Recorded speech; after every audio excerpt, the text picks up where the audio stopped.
여러분 편하게 잘 쉬셨습니까? 5월 29일 또 벌써 목요일이네요. 자, 오늘 이데일리 신문 내용들 또 살펴보도록 하겠습니다. 오늘은 간만에 일면 토끼사를 좀 가져왔습니다. 이제 막바지죠. 사실은 이제 이런 큰 선거가 막바지로 가면 정책이나 이런 내용들보다는 좀 마타도 뭐 중상, 비방 뭐 하여간 좀 네거티브 이런 선거가 판을 치죠. 사실 지금도 조금 분위기가 그런 게 없는 건 아닌데 제가 개인적으로 느끼기에는 과거 이런 대선에 비해서는 이렇게 선거 며칠 안 앞두고 이 분위기가 이렇게까지 비교적 글쎄요 좀 차분하다 그럴까요? 좀 평온하다 그럴까요? 그다음에 이런 앞서 말씀드린 그런 좀 부정적인 네거티브 그런 운동, 선거 운동 이런 것도 기사를 보면 그렇게 뭐 예전 같지 많지 않았다라는 생각이 자꾸 듭니다. 어쨌든 그만큼 뭔가 좀 원사이드한 그런 어떤 판세다라고 볼 수도 있을 것 같고 또 그만큼 우리 현재 경제 상황이나 국내외 이 어떤 정치 또 외교 이런 안보 이런 상황들이 좀 엄중한 상황이다 이렇게 또 해석을 해볼 수도 있겠습니다. 오늘 이데일리는 신문은 일면과 이제 한 세 면에 걸쳐서요. 이제 대선 관련된 내용을 다루고 있는데 일단 일면 톱 기사로는 이재명 민주당 대선 후보의 공약집을 소개를 하고 있습니다. 공약집들은 사실 늘 내놓습니다. 근데 뭐 우리나라 정부 부처들이 어떤 무슨 전략 뭐 이렇게 좀 무게 실어서 내는 정책들이 뭐 재탕 삼탕 얘기가 늘 나오는 것처럼 대선 후보들의 이 정책 공약도 이 재탕 삼탕 이런 얘기들이 사실 많은데요. 이번에는 조금 그런 재탕 삼탕에 대한 얘기보다도 뭐 그렇게 할 경우에 도대체 돈이 얼마나 드냐. 그 부분에 대한 좀 어떤 지적 그런 부분들은 좀 있는 것 같습니다. 일단 이재명 후보의 이 정책을 좀 보면요. 좀 이따 이제 표가 나오겠습니다만 큰 틀부터 말씀드리면 3대 비전은 이 회복, 성장, 행복 이렇게 좀 잡고 있고요. 그다음에 이제 이런 3대 비전을 중심으로 그러니까 15대 정책 과제 그다음에 이들을 이제 이행을 할 247개 세부 공약 이렇게 큰 틀에서 준비가 되어 있습니다. 화면에 보시는 것처럼 저렇게 좀 내용들 담겨져 있죠. 두루두루 좀 담겨져 있고요. 뭐 경제, 중소기업, 벤처, 뭐 소상공인, 도시정리사업, 부동산 정책이 되겠죠. 주택 공급 어떤 강화 등등 이런 내용들. 사실은 이제 국민의힘 김문수 후보 거와 이렇게 비교를 좀 해놓고 있기는 합니다만 어쨌든 전체적으로 아무래도 좀 유력하다 보니까 무게가 좀 더 실리는 거는 불가피한 것 같습니다. 글로벌 3대 AI 강국으로 진입을 하겠다. 잠재 성장률을 3%까지 올리겠다. 글로벌 국력 5강을 달성하겠다. 이렇게 얘기를 했습니다.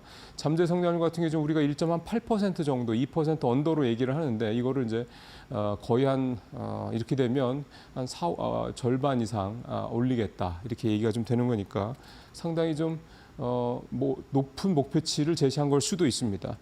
그다음에 아무래도 시장에서 관심을 가질 만한 AI 관련된 거 오늘 마침 엔비디아 실적도 예상보다 잘 나왔다. 뭐 앞서 잘 들으셨겠습니다만 100조 원 시대까지는 여러분들이 얘기 들으셨고 AI 고속도로 얘기까지도 이제 나온 얘기들이고요. 지금 이제 GPU 확보라든가 이런 부분에 대해서 조금 더 구체적인 내용들이 좀 하나하나 나오고 있고 결국 AI 고속도로는 AI 데이터 센터를 전국 곳곳에 설치를 해서 전국 어디에서든 AI를 실제 엣지 단이라고 보통 얘기를 하는 이 소비자 단, 일상생활에서 또 기업들이 얼마나 능동적으로 편하게 쉽게 활용할 수 있냐 이런 부분들에 대한 인프라를 구축하겠다라는 얘기를 하고 있습니다. 아마 일단 뭐 개헌이 되지 않는다면 이재명 후보가 당선이 됐을 경우 5년 동안에 인프라 사실 구축만 잘 해도 굉장히 높은 성과를 낸 것이다라는 평가를 받지 않을까 싶습니다. 또 마지막으로 증시 관련돼서 코스피 5천 얘기도 이미 했었죠.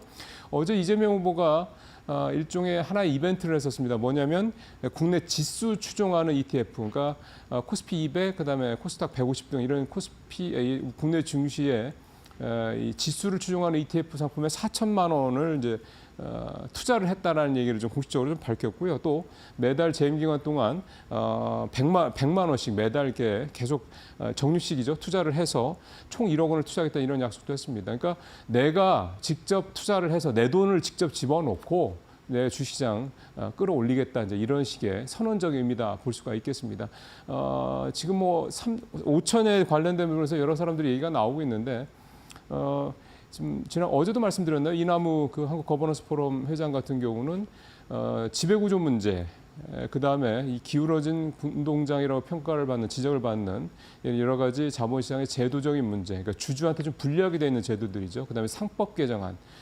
이런 식으로 지금 이 후보가 얘기했던 이런 여러 가지 증시 관련된 그런 제도들을 실제로 차질 없이 실행한다 그러면 본인은 5천을 찍을 수 있을 것이다. 이렇게 또 얘기를 하고 있습니다. 근데 그 얘기는 뭐냐면 박스피라는 오명을 지난 20년 넘게 받아왔던 우리나라 시장, 즉 코스피 시장이 이제 그 박스피를 완연하게 돌파할 수 있는 그런 기반이 마련될 수 있을 것이다. 이제 이런 의미가 되겠습니다. 자, 이제 다시 시장 얘기로 좀 가까이 들어와 보죠. 오늘 증권면 기사 세 가지 기사를 좀 가져왔습니다.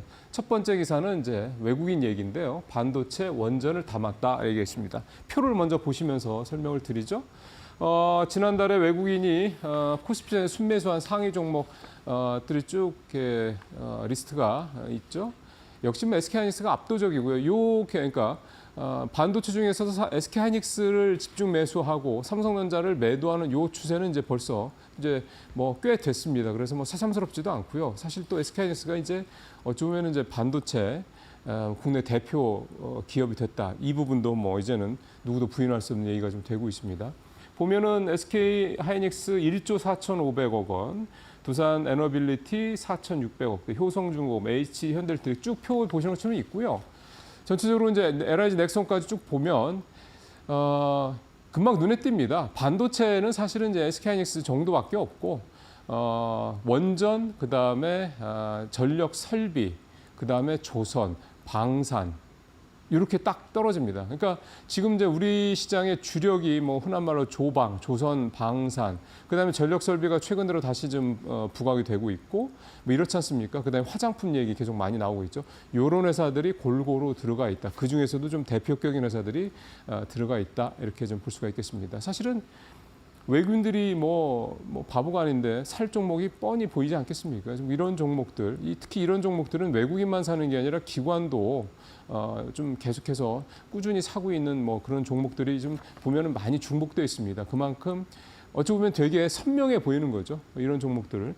결국 이제 중요한 거는 이 5월 달에 아직까지는 외국인이 1조 한 4천억 정도 순매수를 하고 있는데 끝까지 가봐야죠. 이제 오늘 내일 이틀 남지 않았습니까? 그래서 만약에 내일까지 뭐 하루에 뭐 7, 8천억 또는 1조 원 가까운 그런 순매도가 나오지 않는다면 정말 한 10개월 만에 작년 8월 이후 한 10개월 만에 코스피에서 외국인이 순매수로 돌아서는 그런 계기가 될 것이고 어제도 말씀드렸습니다만 좀 코스피 하반기에 3천 간다 이런 얘기들이 계속 나오고 있고 골드만삭스가 한국 이제 매수할 타이밍이다 이런 리포트가 나오고 이런 부분들이 이제 실제로 그냥 전망이 아니라 현실화될 수 있는 시점도 좀 더 기대해 볼 수 있겠다 이렇게 말씀을 드릴 수가 있겠습니다.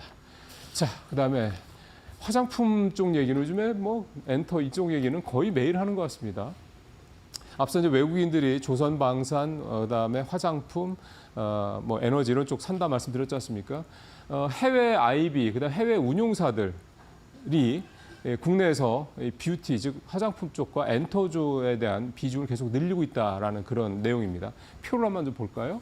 글로벌 투자사 국내 상장사 보유지분 현황인데 APR, 여러분들 잘 아시는 이 뷰티 또는 이제 미용기기 같이 하죠, 이 회사. 지금 뭐 가장 화장품 중에서는 뜨겁다고 봐야 됩니다. 이 회사 5.7%까지 지금 글로벌 투자들의 지분을 좀 늘렸고요. 쌈엔터 같은 경우도 5% 넘겼고 HD 현대마린엔진도 역시 5%를 넘기는 그런 모습들이 좀 나타났습니다. 좀 일단 APR 같은 경우를 보면 좀 전에 말씀드린 것처럼 이 회사는 특징이 두 개를 다 갖고 있습니다. 지금 핫한 거, 그러니까 화장품 쪽에서도 있고 그다음에 미용기기, 또 미용기기 중에서도 홈케어 미용기기를 갖고 있는데 최근에 계속해서 좀 얘기들이 많이 되고 있는데 APR이 왜 이렇게 두드러진 그런 실적이라든가 또는 이렇게 많이 회자가 되는 이유를 좀 생각을 해보니까 APR이 마케팅을 굉장히 잘 하더군요. 그러니까 지금 미국이라든가 북미라든가 그러니까 글로벌 시장에서 국내 화장품 업체들 중에 잘하는데 그다음에 고만고만한데 차이는 뭐냐면 틱톡하고 그다음에 아마존 이쪽을 잘 활용하는 데들, 그러니까 온라인 그러니까 이커머스와 그다음에 틱톡이라고 하는 SNS 이 플랫폼을 잘 활용하는 데가 굉장히 좀 관심도 많고 실제로 이게 매출로 이어지는 그런 회사들이 되고 있습니다.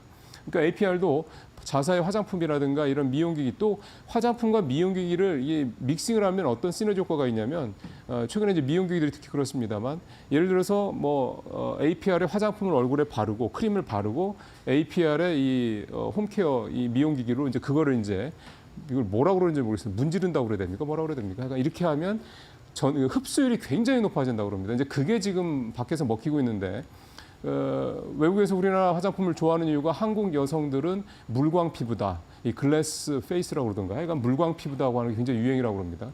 그러니까 이것처럼 하고 싶다라는 거. 그게 이제 한국 화장품들이 이렇게 잘 되고 있는 배경인데 그거를 이제 그대로 구현을 하고 있는 데가 APR이고 그걸 가장 큰 수혜를 받고 있고 그거를 가장 잘 활용하고 있는 회사다. 그러니까 이것도 이제 외국인들도 이제 이 부분을 주목을 하고 있는 거죠. 그래서 이렇게 외국인들 지분율이 지금 계속 늘어나고 있는 거고요. 사멘트 같은 경우는 역시 이 현재 유행하고 있는 이 아이템 이 부분에 대한 관심들이 계속 많은 거고 왜냐하면 외국도 애들은 많으니까요.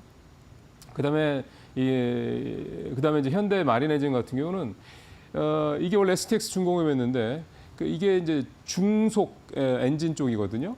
근데 이게 현대중공업, HD현대중공업은 이제 이 대형 고속 엔진을 하고 있고 이 중속 엔진까지 해서 좀 HD현대가 이 고속, 중속, 저속까지 다 이제 엔진 라인업을 다 풀 커버를 하고 있는 그런 상황입니다. 그런 상황에서 이 현대마린 엔진이 계속 단가를 좀 올리고 있습니다. 그러다 보니까 여러분들 잘 아시는 것처럼 이 가격 이게 올라가면 올라갈수록 당연히 매출이라든가 수익성이 좋아지는 거기 때문에 그런 부분들이 지금 외국인이 굉장히 HD현대 마린 엔진을 좀 중요하게 보고 있다. 그렇게 얘기하고 있고 또 이제 조선 3사들의 이제 특히 조선 2사죠. 현대중공업과 그다음에 현대미포 또 그렇고 그다음에 한화오션의 주가가 좀 많이 올라가다 보니까 이 엔진 쪽 등 조선 기재재 쪽으로 매기가 조금씩 옮겨가는 그런 측면도 또 좀 감안을 할 필요가 있을 것 같습니다. 중요한 거는 이제 밸류에이션 상황인 거죠. 지금 과연 들어갈 만한 상황이냐. 이게 사실 판단하기 쉽지는 않은 건데요. 성장성을 볼 거냐 아니면 지금의 주가 상태를 볼 거냐 이 부분을 그러니까 그 성장성을 계속해서 담보할 만한 실적을 수치를 만들어주는 회사인지 아닌지에 대한 판단을 좀 해보시면 나름 어느 정도 결론을 낼 수 있지 않을까 싶습니다. 자, 마지막 얘기는 현대차 얘기기도 하고 중국 전기차 얘기기도 한데요. 요즘에 기사만 많이 나오긴 합니다만 중국 전기차 업체들이 엄청난 출혈 경쟁을 펼치고 있다 이 얘기입니다. 표 한번 보시죠. 할인율이 일단은 굉장히 많이 올라갔습니다. 작년 평균이 8%인데 지금 4월 기준으로 16%니까 2배 이상 올라갔고요. 대표적으로 BYD 이게 이제 글로벌 1위이기도 하고 뭐 중국에서 당연히 1위고 이 BYD가 보통은 신차들은 잘 안 하지 않습니까? 그러니까 조금 진한 모델을 많이 하는데 신차 특히 얘네가 갖고 있는 그 자율주행 기술이죠. 천산지인 요거를 적용한 신모델까지 대규모로 할인해주고 있는데 할인 폭이 34%까지 나온다고 합니다. 그러니까 차값의 3분의 1을 깎아준다는 얘기니까 굉장히 그 눈높이가 낮아질 수가 있는 거죠. 시장에서 이 중국 전기차 회사들의 이런 대대적인 이런 할인율 적용 이거를 바라보는 시각은 뭐 여러 가지가 있는데요. 일단은 중요한 게 이게 잠깐의 프로모션이냐 아니면 지속적으로 하는 것이냐 이런 거에 대한 얘기들이 좀 나오고 있습니다. 여기서 참고적으로 말씀드릴 거는 예전에 태양광도 그랬고 배터리도 그랬고 뭐 드론도 그렇고 중국 정부의 이런 산업 육성 정책을 보면 마구 풀어서 한번 해봐. 그렇게 해준 다음에 일정 시점이 지나면 그다음부터는 이제 각자 도생을 하도록 이제 압박을 하죠. 그러면 살아남는 회사들만 이제 정부의 지원금이 이제 집중이 되는 이런 식으로 갑니다. 그래서 중국 시장에서 살아남는 회사들은 마치 우리나라 양궁처럼 이제 글로벌 최고가 될 수 있는 그런 경쟁력, 기술 경쟁력, 원가 경쟁력을 갖고 있게 된다 이런 얘기가 되는 거죠. 물론 그 배경에는 중국 정부의 지원금이 크긴 합니다만 그래서 이 중국의 전기차 시장이 이제 그 단계로 넘어가는 과정이다. 그러면 이 출혈 경쟁이 끝나고 이제 각자 도생을 통해 살아남은 데들 여기에 이제 경쟁력은 참 만만치 않을 거다라는 얘기를 할 수밖에 좀 없는 거고요. 머스크가 우려를 했던 것처럼. 그러면 이제 이게 현대차가 이제 도약의 호재냐 이 부분에 대한 내용들이 남아 있는데 현대차한테 도움이 될 거라고 보는 근거는 하이브리드 차 판매가 확대될 수 있는 여지가 있다 이런 얘기들. 그다음에 내년에 주행거리 연장형 전기차가 양산이 되고 제네시스 등 프리미엄급 고가 전기차들이 이제 출시가 된다 이런 점들을 지적을 하고 있는데요. 이제 개인적인 생각으로는 별로 그렇게 혜택이 있을까 싶은 생각이 듭니다. 가격이 이렇게 더 떨어지는데 성능이 정말 월등하지 않는다면 이 가격이 하락하는 게 비단 여기서뿐만이 아니라 유럽이라든가 이제 지금 뭐 미국에 못 들어가니까 뭐 의미 없지만 뭐 동남아라든가 남미라든가 다른 시장에서 다른 전기차 시장에서 이렇게 가격을 후려치는 식으로 간다 그러면 생존을 뭐 하는 건 둘째치고라도 사실 우리 같은 우리나라 회사들이 현대차나 기아가 전기차 가격으로 경쟁하기는 더욱더 어려워지는 상황이 되지 않을까 싶어서요. 이게 좀 딱 매치가 되지는 않는 생각이 좀 개인적으로 들긴 합니다만 어쨌든 중국의 전기차들이 출혈 경쟁을 좀 지켜볼 필요는 있다 생각이 듭니다. 오늘 여기서 마치도록 하겠습니다.